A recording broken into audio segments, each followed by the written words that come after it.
How to enable True Dark Mode on iPhone iOS 18. Let's get started.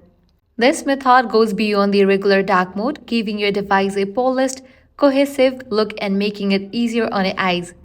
First, let's adjust your home screen. Press and hold anywhere on the screen until the icons start to wiggle. Now tap on the option Edit given at the top left. Hit Customize. Choose a dark wallpaper and tap the sun icon to shift it into the dark mode. And there you have it. Your home and lock screens are now in a sophisticated true dark mode style. Next up, let's tweak your app's icons for a unified look.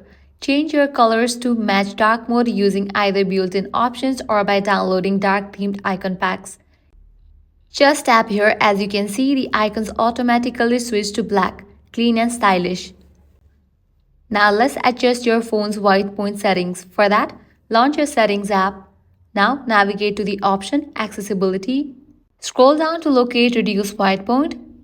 Once you find that option, slide the intensity bar to around 80% or whatever feels comfortable for your eyes. And that's it. Your iPhone is now set up to true dark mode, sleek, stylish and easy on the eyes. If you enjoyed this guide, give it a thumbs up, subscribe for more and share your feedback in the comments. Thanks for tuning in.